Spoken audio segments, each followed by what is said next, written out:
They built thrones made of starlight and crowned themselves with the breath of dying suns. But none of them had the courage to look at her. The Queen of Galaxies sat in silence while empires shook with fear.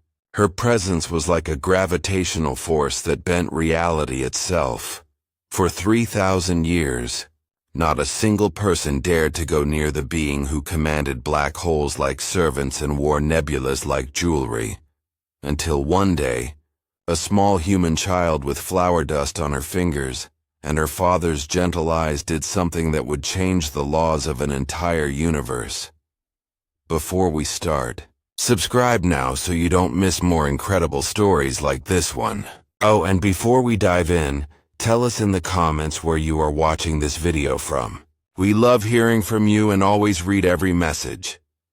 The nexus of eternal quartz hung suspended between 17 dying stars. Its crystal-like spires reached into the void like frozen screams. Inside its huge halls, representatives from 1,000,000 worlds gathered for the convergence of cosmic powers, a ceremony held once every 1,000 years to witness the Queen of Galaxies' judgment on the universe's most important matters. Maya Chen pressed her small face against the observation window. Her breath fogged the bioglass as she watched beings of impossible beauty and terror walk through corridors that stretched beyond the horizon. Her father Jin worked quietly beside her. His maintenance tools clicked softly against the metal surfaces as he cleaned the viewing platforms, where no important person would ever notice him. "Stay close to the service areas, little star," Jin whispered in Mandarin. His voice was barely heard above the harmonious hum of alien languages. "We are shadows here. Shadows do not disturb the light." Below them, the Grand Assembly appeared like a living constellation. The ethereal collective floated in geometric patterns. Their bodies were translucent streams of liquid silver. The void speakers stood motionless.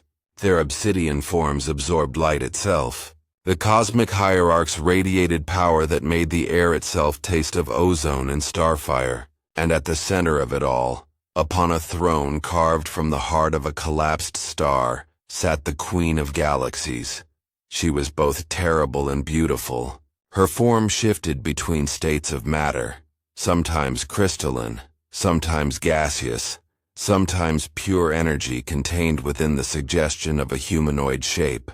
Her eyes held the depth of black holes, and when she moved, reality bent to accommodate her presence. Gravitational waves rippled outward with each breath, causing lesser beings to stumble, and stars to flicker in distant systems. Maya had never seen anything so magnificent or so alone. The ceremonial proceedings began with the Herald of Cosmic Law, a being whose voice could shatter moons, announcing the cases to be judged. Trade disputes between galactic confederations, territorial wars that consumed entire star clusters, the fate of species teetering on the edge of extinction. Each ambassador approached the throne with elaborate ritual, speaking in ancient tongues, offering tributes worth more than most civilizations' entire gross domestic product. Yet none dared look directly at the Queen. None dared speak with anything resembling familiarity or warmth. Maya watched as delegate after delegate bowed down. Their voices trembled with awe and terror. She saw beings who commanded fleets capable of rearranging solar systems, reduced to stammering children in the Queen's presence. "Why is she so sad?" Maya whispered to her father in English, the language they used when she felt small and needed comfort. Jin's hand stilled on his cleaning tool. He glanced at his daughter, then at the cosmic sovereign below. For a moment his careful mask of invisibility slipped. "What do you mean, little star?" "Look at her hands," Maya said, pointing through the transparent aluminum. "They're like yours when you miss Mama," Jin's breath caught. Down below, the Queen of Galaxies sat with her hands folded in her lap. And even from this distance, even through all her cosmic power and terrifying beauty, There was something unmistakably human about the gesture, something lonely. But while the assembly continued its elaborate choreography of fear and reverence, Maya's young eyes saw what 3,000 years of cosmic civilization had missed.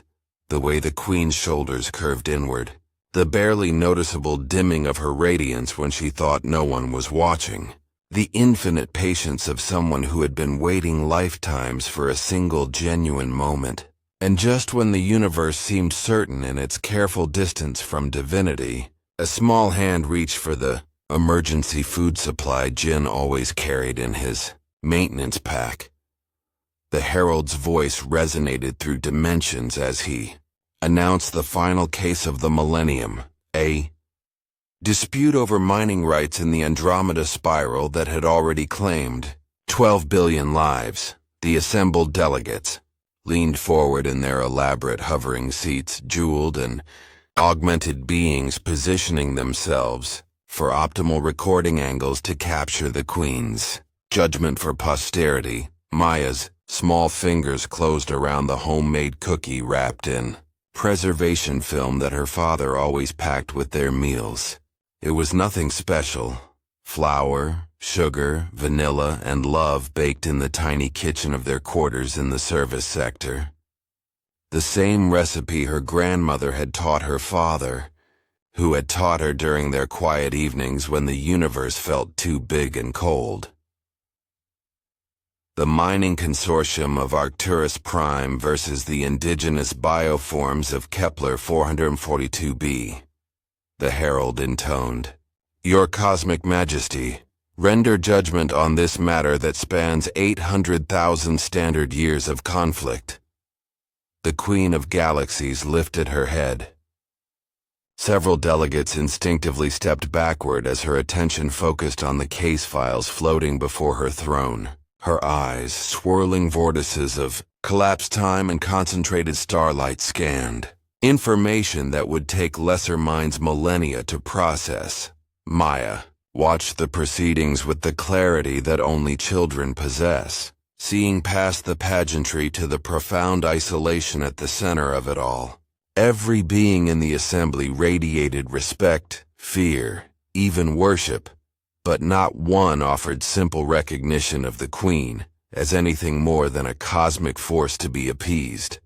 "Why doesn't anyone just talk to her?" Maya whispered, clutching the cookie tighter. "Because she's too important, little star. Too powerful. Too far above us. But she's lonely." Jin's cleaning tool clattered to the floor.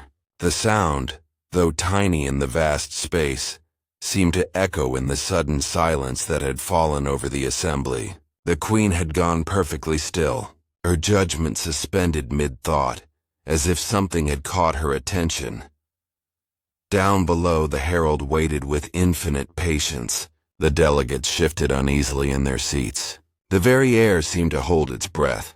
And Maya, with the fearless logic of a 7-year-old who had watched her father show kindness to every being they'd encountered in their travels through the service corridors of the universe, made a decision that would ripple across space and time. She pressed her small hands against the observation window and called out in the clear, carrying voice of a child who had never learned that some distances were too great to bridge. "Excuse me." The entire assembly froze. 1,000,000 beings across 17 star systems stopped what they were doing, as the sound of a human child's voice echoed through the nexus of eternal courts. Security protocols began activating automatically. But even the ancient AI system seemed caught off guard by the unprecedented nature of the situation. The Queen of Galaxies slowly turned her head upward. Her cosmic gaze found the tiny figure pressed against the viewing window high above the assembly floor. Maya smiled and held up the cookie. Its simple brown surface was visible through the preservation. "Rap, you look hungry," she called out with the straightforward compassion of a child who had never been taught that offering food to lonely beings was anything other than the most natural thing in the universe. The silence that followed could have swallowed suns. No one believed this moment was even possible, but the tremor that ran through the Queen's form, a barely noticeable shift in her cosmic presence, spread across the chamber like the first ripple of an earthquake that would reshape the very foundations of galactic civilization. The Herald's crystalline form flickered. His eternal composure cracked for the first time in recorded history. Security drones materialized from hidden alcoves, their weapon systems charged, as they attempted to classify the unprecedented breach of protocol. Yet they hesitated, caught between their programming to protect the assembly and the complete absence of any actual threat. Maya pressed closer to the window. Her small face glowed with innocent determination. "My dad makes really good cookies," she continued. Her voice somehow carried clearly through the chamber's acoustic design. "This one has chocolate chips." "Well, they're not exactly chocolate because we can't get real chocolate out here, but they taste almost the same." Jin reached for his daughter with trembling hands. His face was pale with terror and something else. A desperate kind of pride that his child had inherited his mother's fearless compassion. "Maya, we have to go," he whispered urgently. "Right now," but Maya shook her head. Her eyes were fixed on the cosmic sovereign below.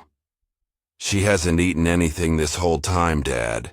Everyone's bringing her fancy stuff, but no one's bringing her food." Down in the assembly, the Queen of Galaxies remained perfectly still. Her attention was locked on the viewing window, the gravitational anomalies around her. Throne had stabilized into something resembling curiosity, a pattern the cosmic scientists among the delegates recognized, but had never seen from her before. The ethereal collective began, vibrating at frequencies that suggested extreme distress. The void speaker's obsidian form started to crack with what might have been confusion. The cosmic hierarchs consulted quantum probability matrices, searching for precedents that didn't exist. "This is unprecedented," the Herald managed to say. His voice carried none of its usual all-powerful authority. "The assembly protocols, there are no provisions for kindness." The voice that interrupted him came from the throne itself. The Queen of Galaxies had spoken, and her words carried the weight of collapsing stars and the gentle warmth of a summer evening on a world that had been destroyed 3 billion years. Hagos, every being in the assembly turned to stare at their sovereign. Her form had shifted to something more solid, more present, more remarkably accessible. The Queen looked up at Maya with eyes that still held the depth of space, but now reflected something that had been absent for millennia: genuine curiosity about another being's intentions. "Little one," the Queen said, and her voice now carried harmonics that spoke of laughter remembered and tears long shed. "What manner of food do you offer to one who has transcended physical sustenance?" Maya's face lit up with the joy of successful communication. "It's a friendship cookie," she announced proudly. "My grandma used to make them when people were sad. She said, 'Food tastes better when someone makes it just for you.'" The assembly held its collective breath. In the viewing gallery, Jin felt his heart hammering against his ribs as his daughter did something that the combined military might of 1,000 empires had never dared attempt. She treated the most powerful being in the universe like a person who might appreciate a homemade cookie. And just when the delegates began to process the impossibility of what they were witnessing, the Queen of Galaxies did something that sent shockwaves through the quantum fabric of reality itself. She smiled. Not the terrible radiance that accompanied her judgments or the cosmic manifestations of her power, but a simple, almost forgotten expression of warmth that transformed her features into something recognizably, impossibly beautifully human. And in that smile, the assembled representatives of galactic civilization glimpsed a truth that would change everything they thought they knew about power, divinity, and the simple magic of treating others with uncomplicated kindness. The Queen of Galaxies rose from her throne with fluid grace. Her movement caused ripples in space-time that made the ancient supports of the Nexus hum with sympathetic vibrations. But instead of the usual terrible majesty that accompanied her slightest gesture, there was something different in her bearing, something that spoke of a person remembering how to move through the world rather than above it. "Bring the child to me," she commanded, but her voice carried none of the cosmic authority that typically reduced civilizations to ash. Instead, it held the gentle firmness of someone requesting a favor rather than issuing a decree. The security drones froze mid-hover. Their targeting systems were unable to process a direct order that contradicted every protocol ever written. The Herald's form flickered desperately between states of matter as he struggled to find appropriate ceremonial language for a situation that had never existed. Jin wrapped his arms protectively around Maya. His maintenance uniform suddenly felt like the flimsiest possible armor against the attention of cosmic forces. "Your Majesty," he began in his careful accented English. "My daughter meant no disrespect. She's young and she doesn't understand." "She understands perfectly," the Queen interrupted, and now her voice carried the warmth of recognition. "She sees what 3,000 years of wisdom have made you all forget."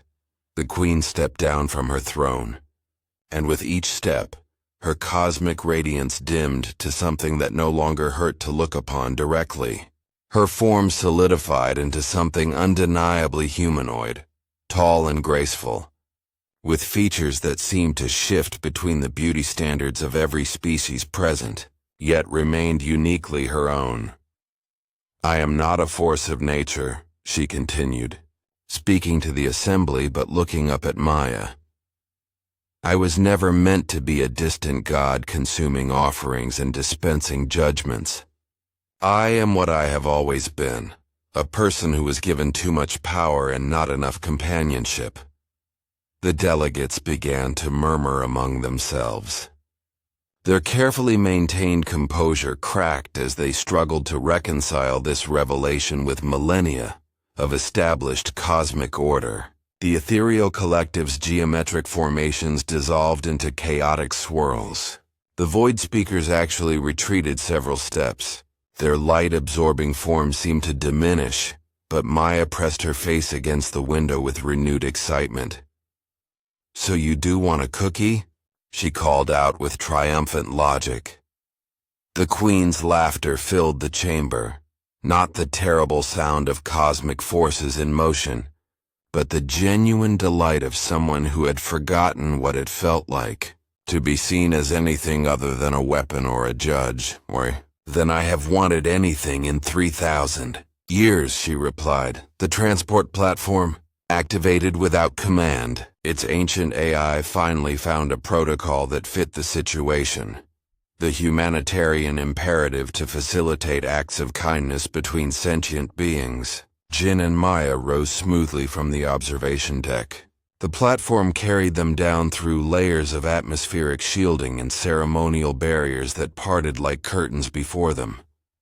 As they descended, Maya waved enthusiastically at the assembled delegates, who watched in stunned silence as a maintenance worker and his daughter approached the cosmic throne that had been untouchable since before their civilizations had learned to split atoms.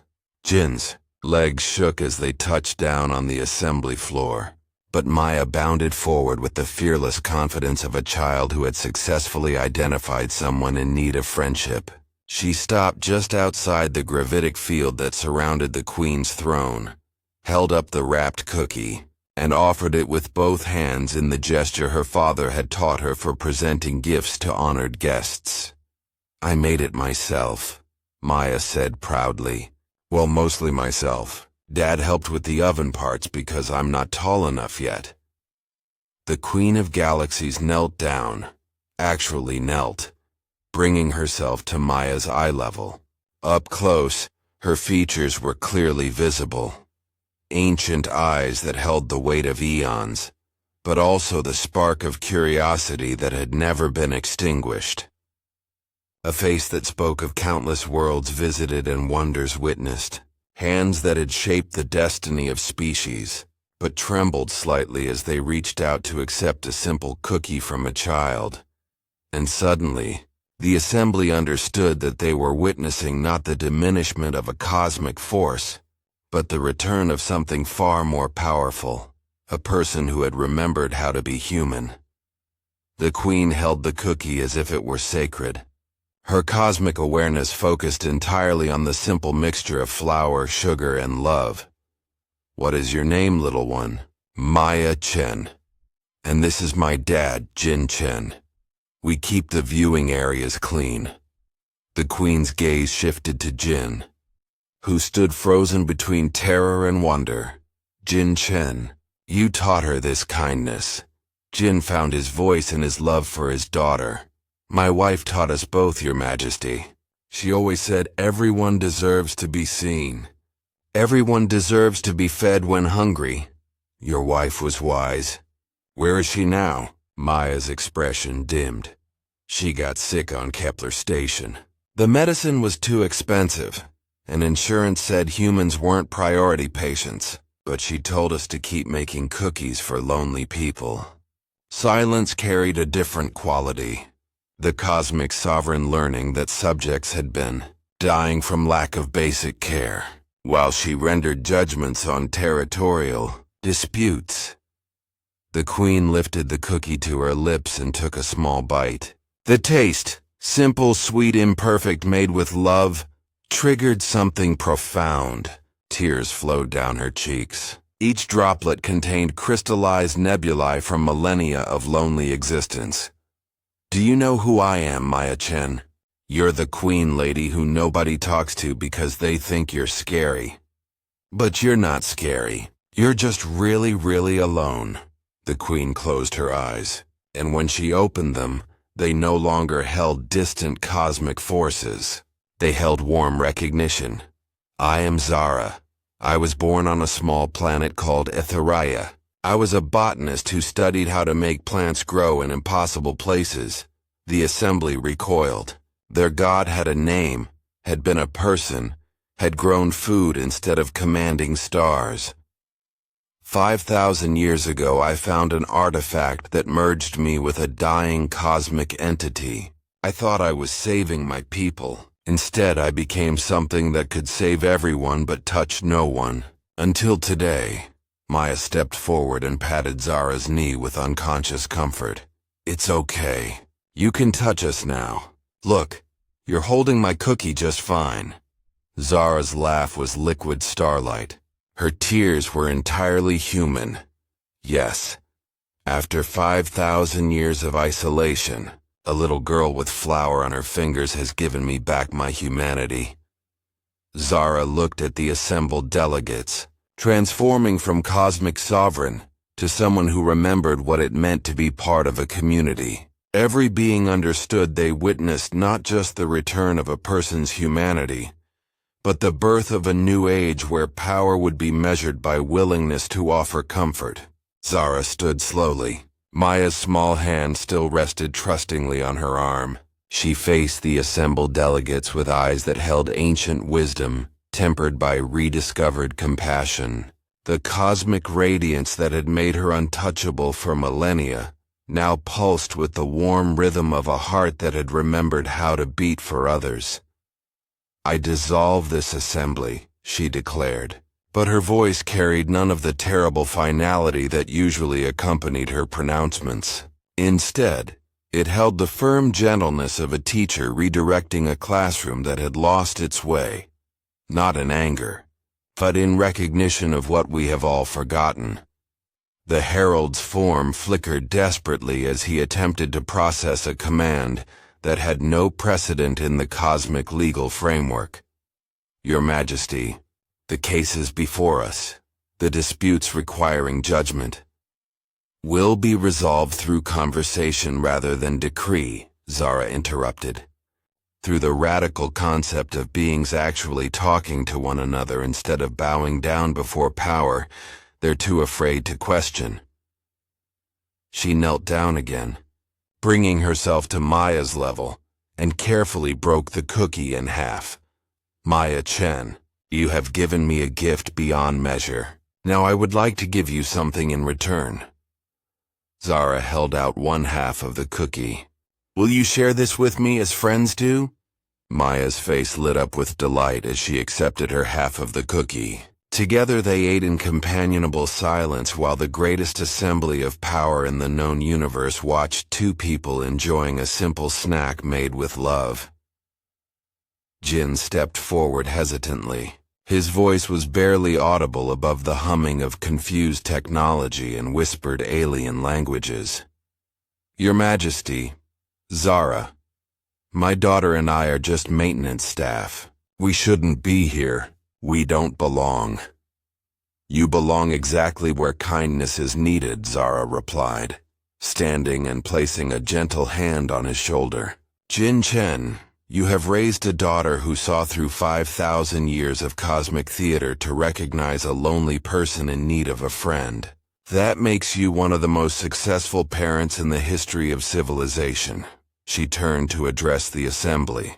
Her presence now commanded attention through warmth rather than fear. Look around you. Look at what we have built. Thrones that separate rather than connect. Protocols that prioritize fear over compassion. A system where a child's medical care is denied while we debate the mining rights of dead worlds. Her voice grew stronger, carrying across the vast chamber. This ends now. The ethereal collective began to pulse with uncertain patterns. Their liquid silver forms reflected the confusion of beings who had organized their entire existence around hierarchical distance from divinity. What would you have us do? One of them managed to ask. Their harmonic voice carried genuine bewilderment. How does one simply talk to cosmic authority? Maya tugged on Zara's flowing garment. The motion was as natural as breathing. Like this, she announced to the assembly. You just say hello and ask if they want to be friends. It's not scary. Zara's smile could have powered 1,000 suns, but it warmed rather than burned. The child speaks truth. I am proposing something that will terrify those who profit from distance and hierarchy. I am proposing that we govern through relationship rather than fear. That we make decisions based on love rather than power. That we remember we are all people, regardless of the cosmic forces we may command. She gestured to the vast assembly. Her movement created ripples of light that felt like invitation, rather than dominance. Who among you will be the first to try a conversation instead of a bow? Who will risk the radical act of treating power as a tool for service rather than separation? The silence that followed was pregnant with possibility. Ancient systems of thought began to crack. Millennia of established order trembled on the edge of transformation. And then, from the section reserved for the youngest delegates, a small voice piped up in the clicks and harmonics of the Aquarian collective. Hello, Zara. Would you like to hear about the poetry my people write about lonely stars? Zara's laughter filled the chamber with the sound of joy discovering itself after a long exile. I would love nothing more. And as delegates began to tentatively step forward, drawn by the magnetic pull of genuine connection, Maya smiled up at her new friend and whispered, See, everyone just wanted to be friends. They were just scared to try. The Queen of Galaxies, Zara, the botanist who had learned to grow compassion in the impossible soil of cosmic isolation, nodded with the wisdom of someone who had finally come home. 6 months later, the nexus of eternal courts had been transformed into something unrecognizable and beautiful. The imposing throne had been replaced by a circular garden where beings from across the galaxy sat on comfortable surfaces that adjusted automatically to each species' needs. The air hummed with conversation instead of the rigid protocols of cosmic hierarchy. Maya ran between flower beds that Zara had grown from seeds collected during her travels, laughing as she chased crystalline butterflies. Her father worked alongside maintenance crews from 100 worlds, not as invisible servants but as honored participants. The transformation had spread far beyond a single space station. Species that had never spoken began collaborative projects. Trade disputes were resolved over shared meals. The universe discovered that conflicts dissolved when approached with genuine curiosity rather than rigid adherence to power. Zara herself had changed in ways that went beyond the merely physical. Though she retained her cosmic abilities, the power to manipulate matter and energy on a galactic scale, she wielded them now like a skilled gardener rather than a distant judge. Where once she had rendered verdicts that shaped the destiny of civilizations, she now facilitated conversations that allowed beings to shape their own futures through mutual understanding and compromise.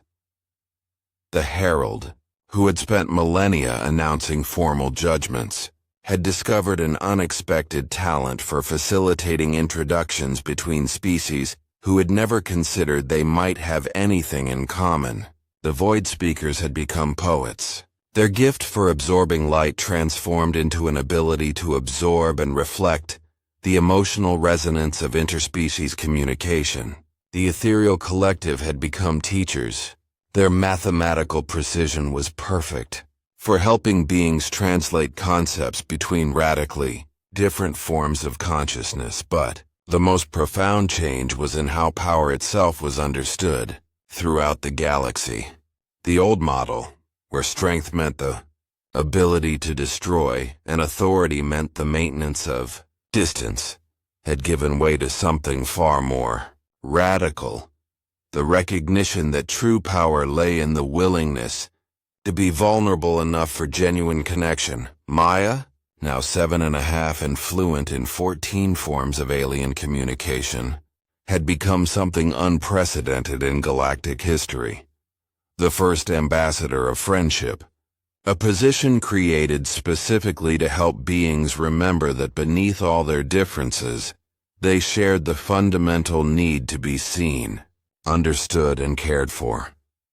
On this particular day, she sat in the garden with Zara, teaching her new friend how to braid flower stems into crowns, a skill she had learned from her mother during their brief time together on a mining station that felt like a lifetime ago.